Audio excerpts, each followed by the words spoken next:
Anak ni Jessa Zaragoza at Dingdong Avanzado na si Jada, nagsalita na, tungkol sa kanila ni Darren Espanto. There was something romantic between him and me. Ang pag-amin ni Jada Avanzado, tungkol sa naging relasyon nila noon ni Darren Espanto. Diretsahang publiko ng nag-iisang anak ni Jessa Zaragoza at Dingdong Avanzado, na nagkaroon talaga sila ng espesyal na relasyon ni Darren Espanto, several years ago. Inalala ng kapamilya singer-actress ang past nila ni Darren, nang mag-guest siya sa Fast Talk with Boy Abunda sa GMA7, kung saan kinumpirma nga niya ang naging mutual understanding nila ng binata.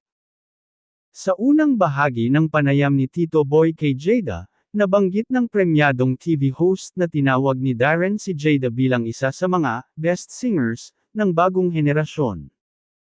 Sinabi ito ng actor-singer sa panayam din ng Fast Talk last week. I was very flattered by that comment. It was nice of Darren, ang nakangiting reaksyon ni Jada. Kasunod nga nito ang tanong sa dalaga, kung nagkaroon ba sila ni Darren ng relasyon.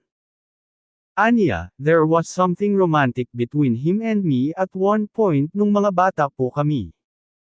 It was mutual understanding po, Tito Boy, dagdag na sagot ni Jada.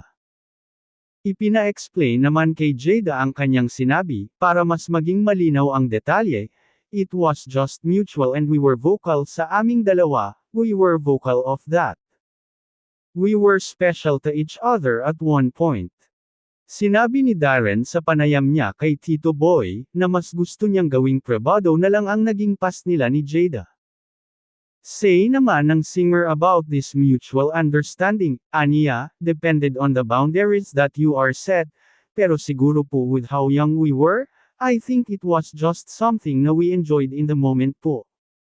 Ayon naman kay Darren, Jada and I are still friends.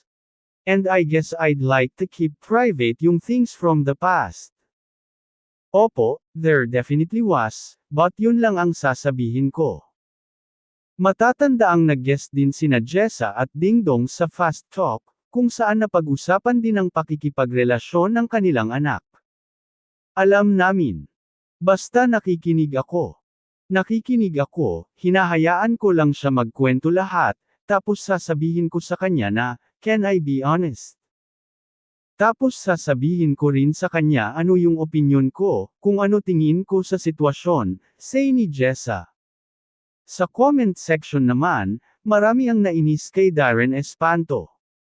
Nagmukhang paasa raw ang binata, sa lahat ng nalilink sa kanya. May nagsabi pa na, hindi naman kagwapuhan ang binata.